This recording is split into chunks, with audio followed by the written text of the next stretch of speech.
Marcos capítulo de número 5, versículo, vamos ler do 25 até o 35, que é a passagem da mulher aqui, a narrativa, né? É óbvio que começa com a questão da narrativa de Jairo, né? São duas histórias, mas eu quero focar nessa passagem aqui da mulher, amém? Eu vou ler a partir do 25. O horário? Não me falou o horário? Até meia-noite é dia, né? Amém, irmãos? Quem concorda? Ou glória. Então vai ser vigília. Amém? Diz assim, versículo 25. Certa mulher que havia 12 anos tinha um fluxo e que havia padecido muito com muitos médicos e despendido tudo quanto tinha, nada lhe aproveitando, isso antes indo a pior. Ouvindo falar de Jesus, veio por detrás, entre a multidão, e tocou na sua vestimenta, porque dizia: se tão somente tocar nas suas vestes, sararei.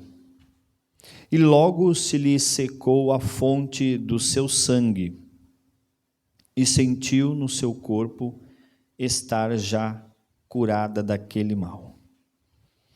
E logo Jesus, conhecendo que a virtude de si mesmo saíra, voltou-se para a multidão e disse: quem tocou nas minhas vestes? E disse-lhe os seus discípulos: vê que a multidão te aperta, e dizes: quem me tocou? E ele olhava em redor para ver a quem isso fizera. Então a mulher, que sabia o que lhe tinha acontecido, temendo e tremendo, aproximou-se e prostrou-se diante dele. E disse-lhe toda a verdade. E ele lhe disse: filha, a tua fé te salvou. Vai em paz e ser curada deste teu mal. Amém? Amém.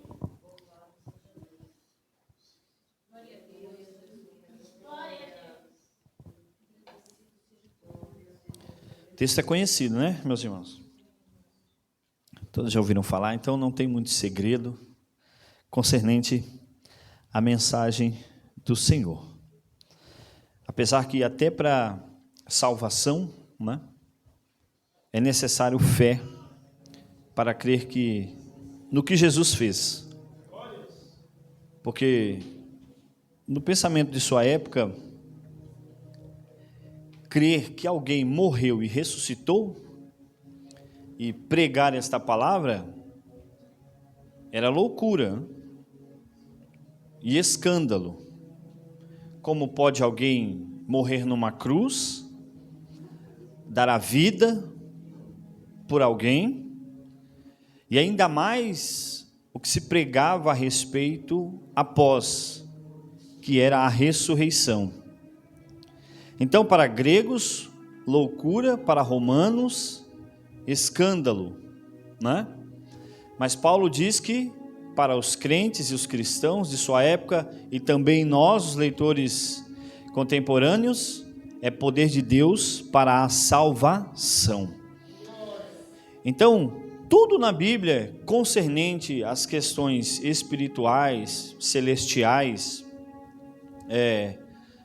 rompe-se essa questão com a fé e razão.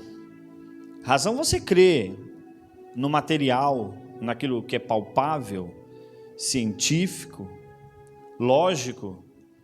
Você vê, você apalpa, você tem conhecimento daquilo, da matéria, físico. Enfim, mas quando se trata na questão espiritual, aquilo que é invisível, aquilo que você não consegue enxergar com os olhos, né? Com os olhos carnais, humanos, pela ótica humana, isso é necessário. Fé, crença, esperança, confiança, que são coisas que são subjetivas, né? Ou seja, é muito particular, né? Peculiar também de cada pessoa. Uns crer mais, outros crer menos. Não sei se eu posso, assim dizer, colocar numa escala de valores a questão da fé, nesse lado subjetivo, ou seja, de particularidade. Alguém tem fé, né, para buscar algo de valor médio, outro de valor mais alto, né, na escala de valores e preços aí, né?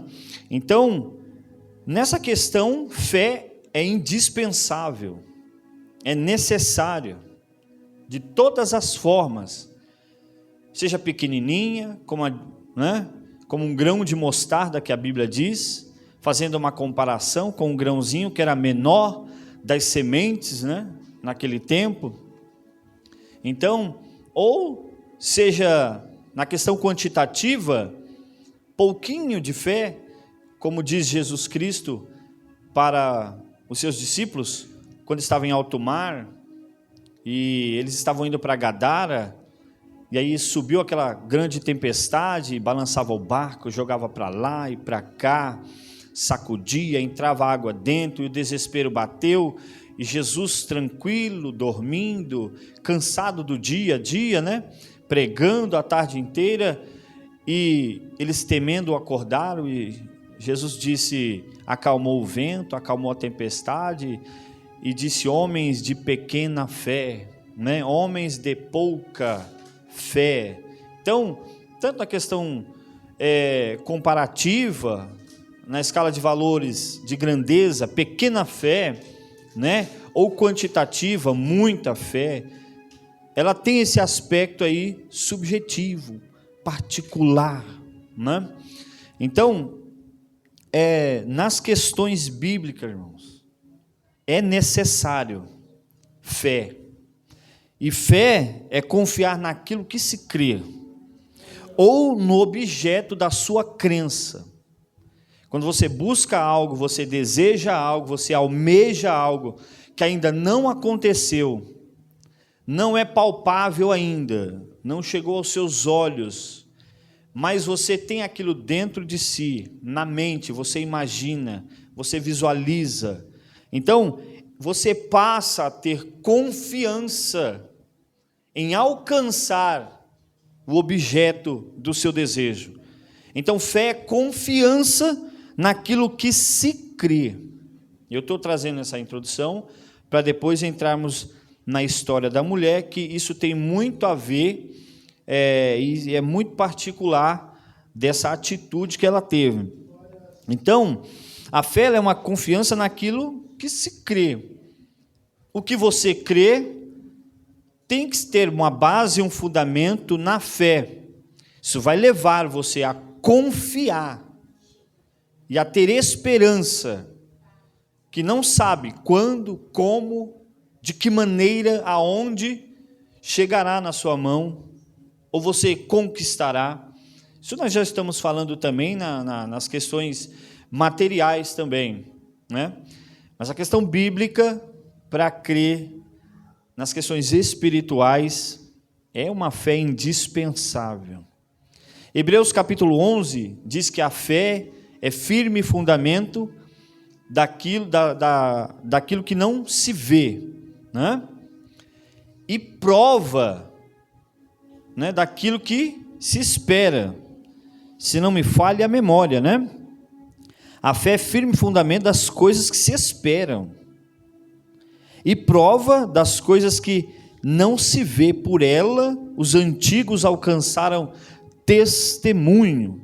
Então ela é fundamento, ou seja, uma base, né, sólida, ou seja, algo que não pode nem deve deixar abalar aquele que confia. Isso se for uma fé genuína, verdadeira, e ela também é prova, ou seja, aquilo que atesta um fato, aquilo que é evidência de um acontecimento, aquilo que atesta um algo material, ou seja, é prova das coisas que não se veem. Olha, observe, não se veem.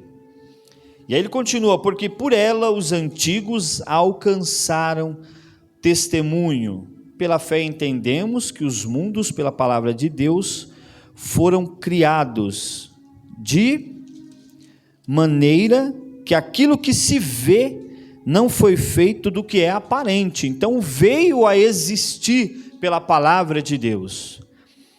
Então é necessário uma fé para crer nisso, ou então você acreditará na teoria do Big Bang. Houve uma explosão no cosmos, né? Ninguém explica a matéria que se explodiu, mas que de repente, né, tudo se fez a partir daí, e aí tudo se fez, né? Então, isso a ciência explica por razão, mas fé, a própria ciência não tem para confiar e crer que um ser inteligente, poderoso, ainda que invisível, mas real, veio a fazer tudo simplesmente pelo poder da palavra. Haja, né? Haja luz, haja o firmamento, apareça, né? Haja separação entre águas de cima e de baixo, apareça a terra, a porção seca, enfim. Então, o que a fé é? Segundo Hebreus 11, fundamento, firme, ou seja, não se abala. Então aquele que a possui, para as questões espirituais, ou até mesmo materiais, se torna inabalável. Isso é uma verdade bíblica, principalmente para crer naquela questão que eu vos disse, em Jesus Cristo que morreu e ressuscitou ao terceiro dia, que é loucura e é escândalo para muitos, mas para aquele que tem esta fé e crer nesta graça maravilhosa, é poder de Deus para a salvação. E ainda mais crer nisto que é material, que veio a surgir daquilo que não é aparente, do que se vê, mas daquilo que não existia e veio a existir pelo poder da palavra do Senhor quando disse haja. Isto não pode, quem tem essa fé não pode se tornar abalado quando é explicado essas questões, ou quando é questionada, né? Ou quando é confrontada, quando se pede uma explicação. Não, eu creio, Deus fez os céus, Deus fez a terra, tudo pelo poder da sua palavra, Ele é invisível, mas é real, Ele existe, eu acredito, eu confio, eu tenho esperança. Então, tudo isso faz parte da fé. E esse texto aqui que eu li para vocês, essa narrativa, está em Marcos capítulo 5, que também está em Mateus, deixa eu me ver, 9, versículo 18, e Lucas 8, do 40 ao 56, nos três evangelhos, né, sinóticos aí, aqueles que têm visão conjunta, que têm uma visão parecida, detalhes diferentes, uns a mais, outros a menos, de determinadas passagens, como essa daqui, por exemplo, parece que é mais completa a de Marcos, não é? Certa mulher que havia 12 anos, observe o tempo, são 12 anos, então 12 anos, 12 meses, um ano, é muita coisa, é muito tempo, né? O texto diz que ela tinha essa hemorragia, e que havia, esse verbo aqui é a questão de uma existência, tá? De uma verdade no texto, ou seja, é verdade que houve esta narrativa, esta mulher, este personagem, na trajetória, né, de Jesus Cristo com seus discípulos e a multidão, porque aonde Cristo estava, a multidão, depois da sua fama, né, ter alcançado todas as terras vizinhas ali da Galileia, do mar, né, de Jerusalém, enfim, aonde ele pisava os pés, que ficavam sabendo que era Cristo, que era Jesus, ainda que muitos tinham ele apenas como um profeta, ainda que muitos tinham a ele apenas como homem da justiça, que assim se cria também, né? Eles, ávidos, eles iam de forma impulsiva, né? E era de grande multidão, muita gente, que aonde iria Jesus Cristo, que se ouvia falar, ali tinha povo e muita gente.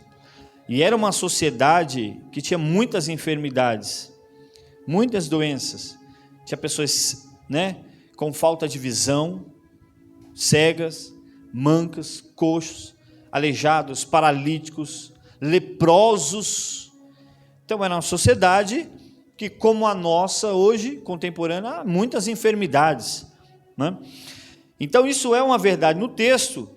A segunda verdade é que ela tentou de tudo, buscou de todos os lados, de todas as formas, usou todo o seu recurso.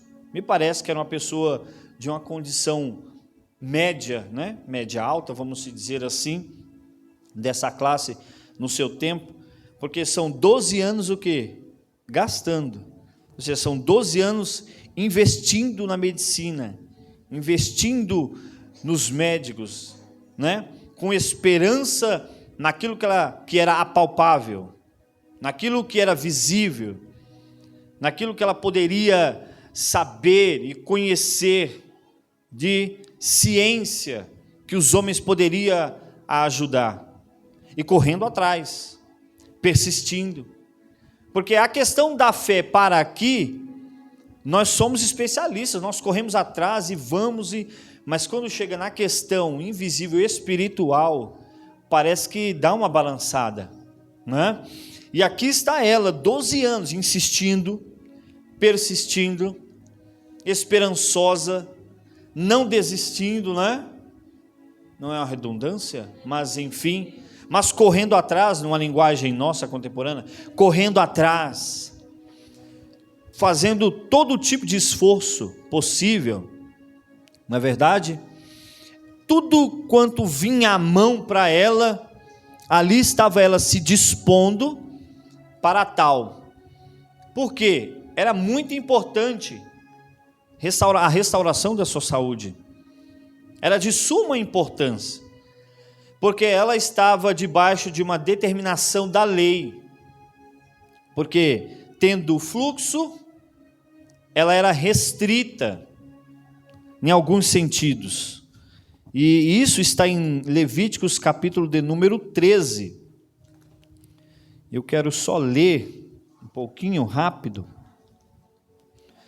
Levíticos capítulo 15, versículo 19, mas a mulher, quando tiver fluxo, e o seu fluxo de sangue estiver na sua carne, estará 7 dias na sua separação, e qualquer que a tocar, será até a tarde, e tudo aquilo sobre o que ela se deitar durante a sua separação será imundo. Isso era uma lei, o código levita para Israel, tá?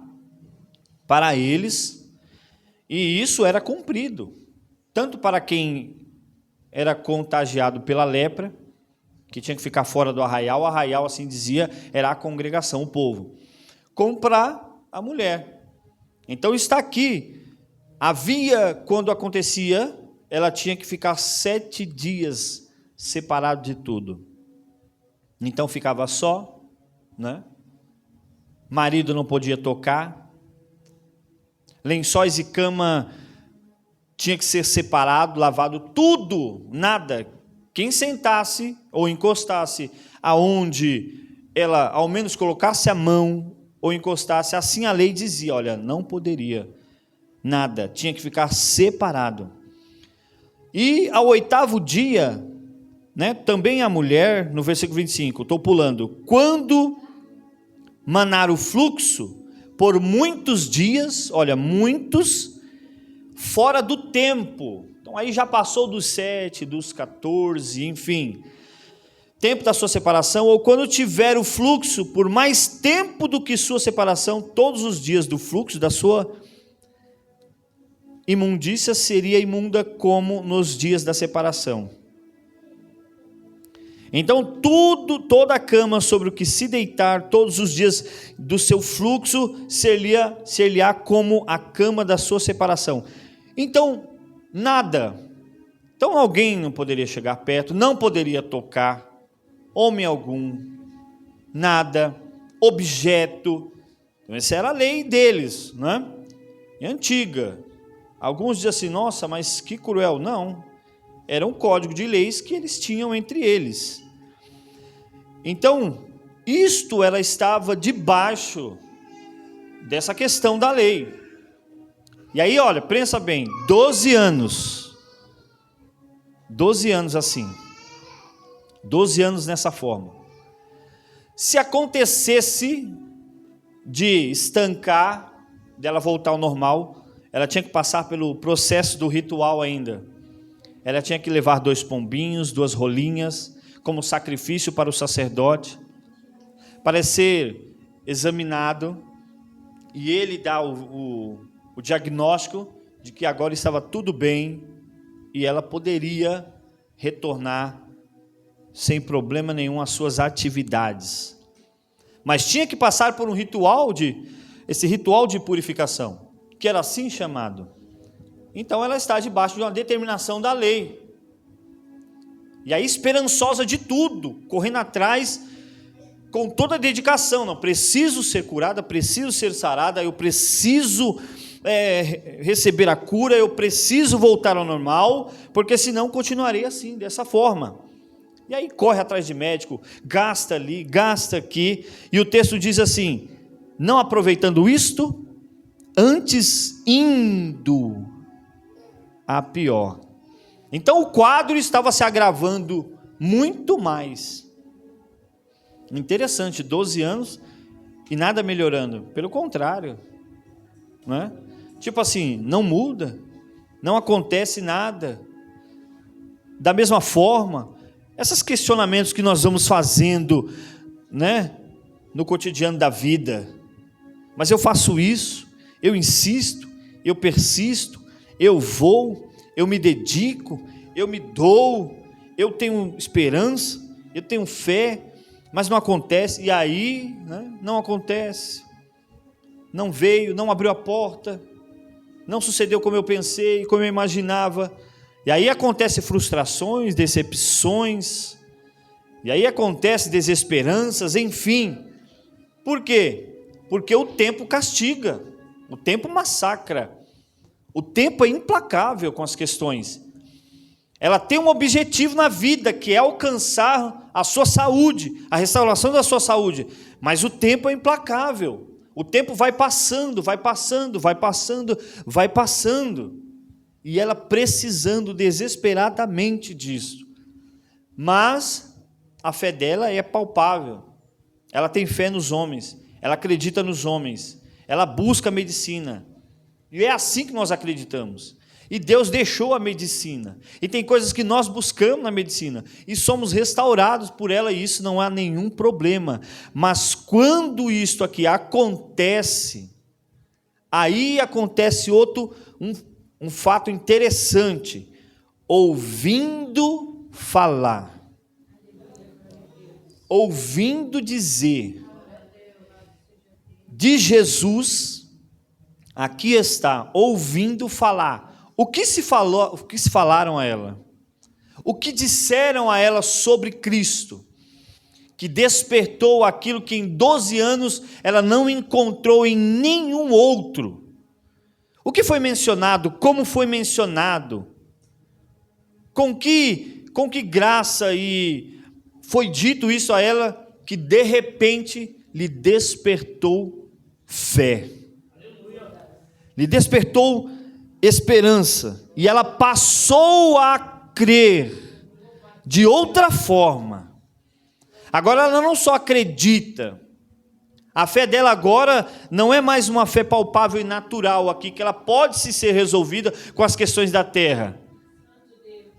Agora ela tem que dar um passo além, porque já que não aconteceu de um lado, não resolveu, dessa vez agora é tudo ou nada. Então com Jesus é essa a questão, ouvindo falar de, então poderia ter sido em todos os aspectos, ouvindo falar das suas palavras. Olha, Jesus tem uma palavra boa, uma palavra viva, uma palavra cuja autoridade é diferente dos escribas e dos fariseus. É uma palavra de bom ânimo, uma palavra que desperta fé, é uma palavra que anima, que aviva, que dá vida, que dá rumo, que dá um norte, um destino para a vida da pessoa, que tira ela da escuridão e coloca ela na luz, que ilumina o seu caminho, que fortalece a sua esperança. Ou o que ouviu falar de Jesus foi acerca das suas obras. Que obras poderosas! Olha, eu conheço um homem, e o seu nome é afamado em todo Israel, na Galileia e na vizinhança, nas outras cidades. O quê? Que aonde ele passa, e o que ele fala, e o que ele determina sobre a vida daqueles que o buscam, acontece. Eu já vi ele restaurar um coxo, eu já vi ele levantar paralítico, eu já vi ele dar vista aos cegos, eu já vi ele dar audição aos surdos, eu já vi ele dar voz aos mudos, eu já vi ele limpar leprosos e a sua carne se tornar como a de um bebê. Eu tenho visto, alguma coisa foi dita de Jesus de forma tão convincente que ela disse: então essa é a minha chance, essa é a minha oportunidade. O que eu não conquistei nos médicos, nos homens, o que eles não puderam fazer por mim, agora é a hora. Então, se isso aconteceu na vida dos outros, daqueles cujos têm me dito que aconteceu, então agora é a minha oportunidade. Então ela não perde tempo mais. Já foram 12 anos perdidos, mas agora ela não perde tempo mais. O que ela ouviu foi de uma forma tão convincente, que aquele foi o momento em que ela se levantou e partiu para cima, e foi ao encontro de Cristo. E olha que na forma que ela estava sob a lei, jamais poderia tocar, ou alguém tocar nela, ou esbarrar. Então ela disse assim: se tão somente tocar. E Mateus capítulo 9 diz assim que ela falou consigo mesma. E aí eu entro com essa ideia da fé subjetiva, particular. Sabe aquela fé que é sua, aquela fé que tem que ser você. Não é ninguém crer por você, é você crer por si próprio. Não é outro dizer: recebe a fé que está em mim, eu passo ela para você.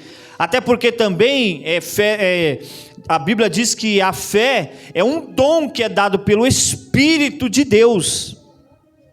E isto está em Coríntios capítulo 12, versículo 9. Quando Paulo fala que o Espírito dá dons da palavra, dons do discernimento. A uns o Espírito concede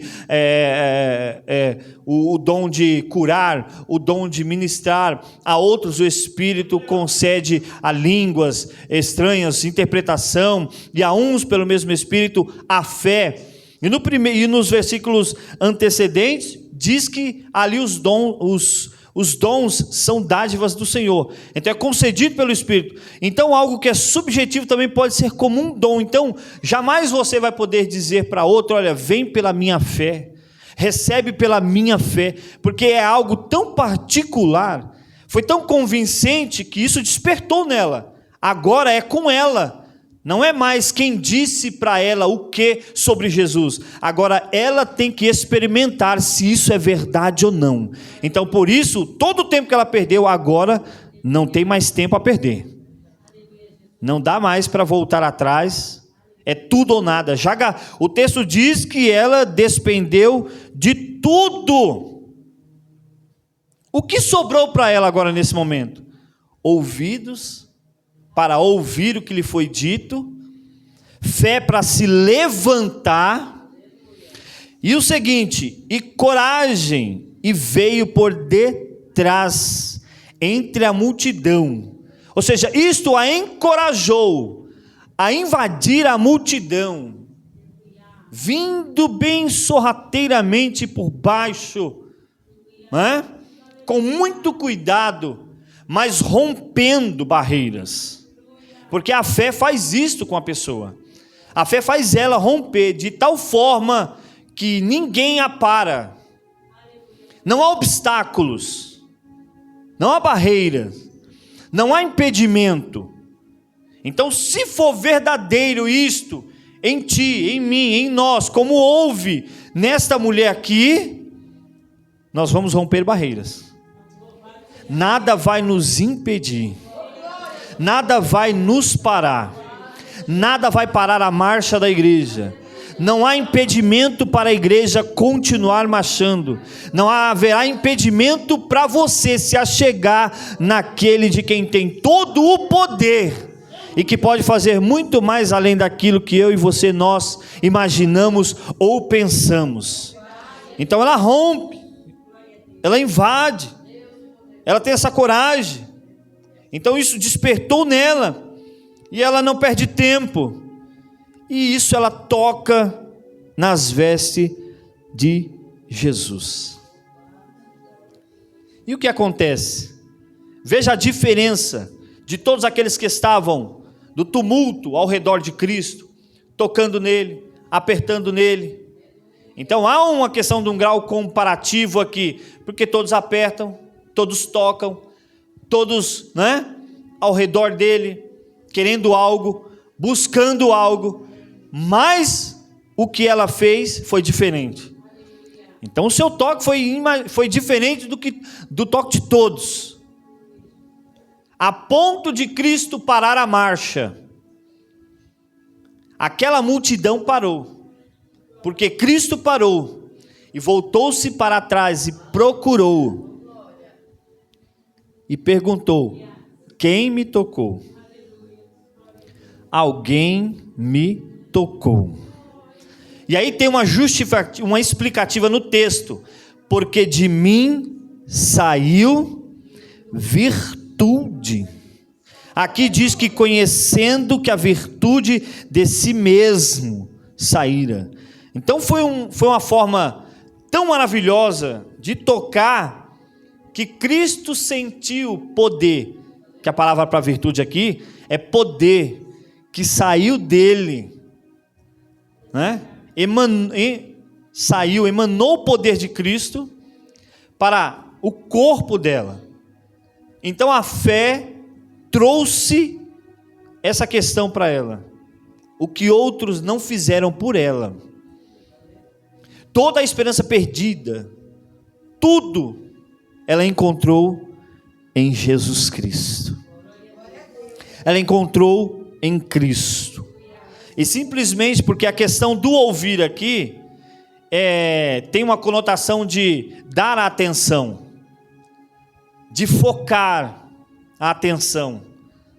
Então ela teve que esperar, ouvir, falar de Cristo, o que foi falado, e a atenção dela, e aquela palavra foi entrando, e o apóstolo Paulo diz, é Romanos, não me lembro o capítulo, que a fé vem pelo e o ouvir da palavra de Deus. Então o que foi pregado e falado a ela sobre Cristo, penetrou na sua alma, enraizou no seu coração, e despertou-a para ir em busca do impossível. Não, é agora. Não tenho mais nada a perder. Sabe aquela coisa? Não tem mais nada a perder.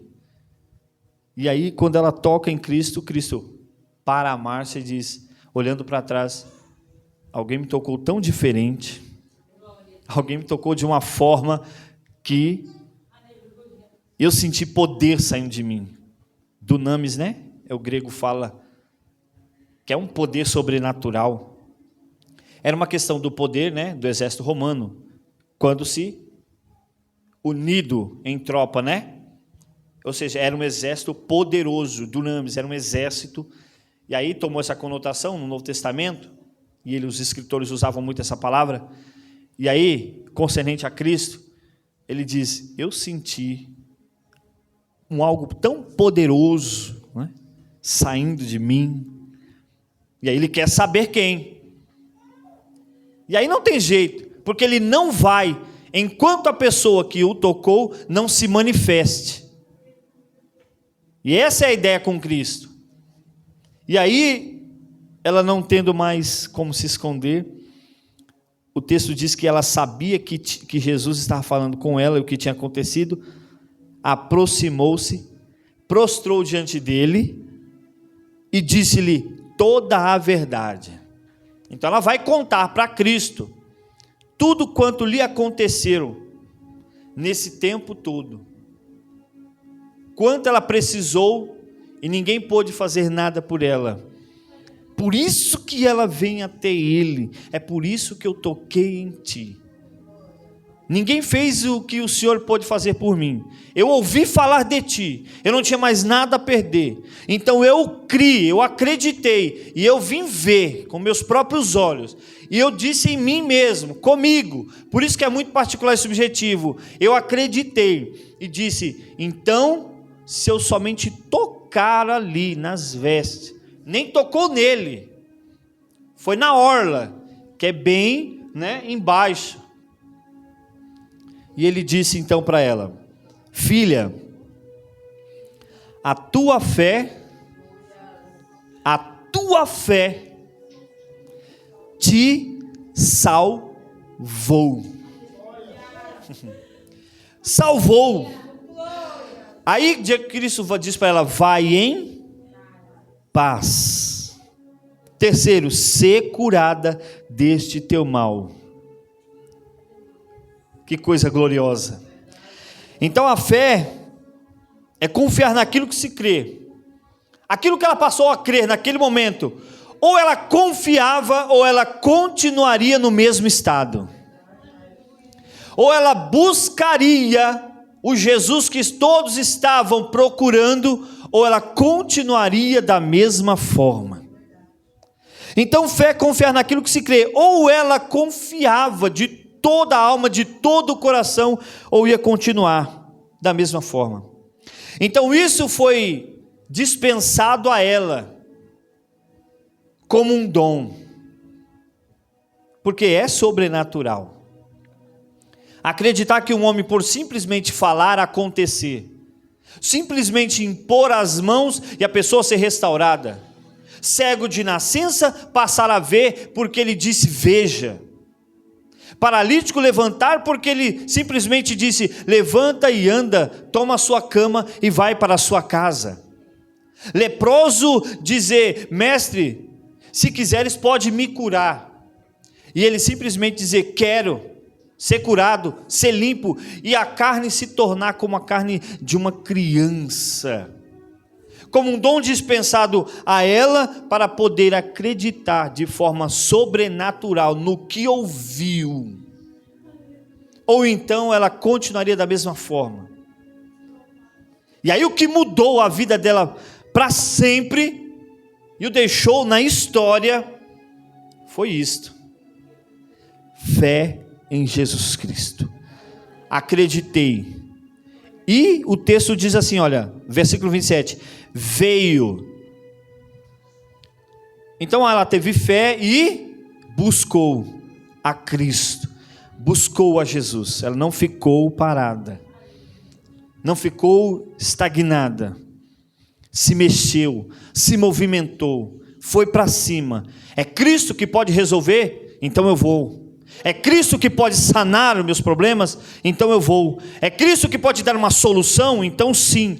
É Cristo que pode fazer aquilo que ninguém pôde fazer, então eu vou, eu acredito. É Cristo que tem o poder de abrir porta onde não há porta, então eu acredito, eu busco, eu vou. É Cristo que tem o poder de levantar, de edificar, de salvar, de libertar, de curar, de restaurar. É Cristo, é o único que pode fazer, então eu acredito e eu vou. A questão não é só a fé em si, mas é também colocar ela, como ela fez, em prática. Pratique a fé em Cristo, pratique, Confie, tenha esperança, tenha ela como fundamento, como um dom dispensado, como confiança naquilo que você crê, ou no objeto de sua crença, mas pratique ela. Busque a Cristo. Busque a Cristo. Amém? Deus é poderoso. Missionária Elaine, até aqui. Espero que essa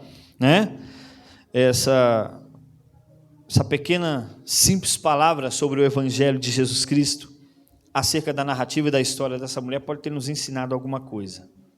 Né? A questão aí não é ter só aquela, mas é a prática da fé. Veio, ou seja, eu vou buscar. Não importa. E aí rompeu a barreira que tinha de sua época, e aí foi restaurada, né? Foi restaurada, porque foi salva, teve paz e foi curada do seu mal. Amém? Então não foi dispensada só a cura, mas também a paz. Pensa como é viver dessa forma todos esses anos. Pensa como é viver dessa forma todo esse tempo. Mas aí um dia, quando Cristo passou e ela ouviu falar, mudou a sua história para sempre. Amém? Deus abençoe em Cristo Jesus. Missionária Elaine, está aí a mensagem do Senhor. Obrigado. Deus abençoe pela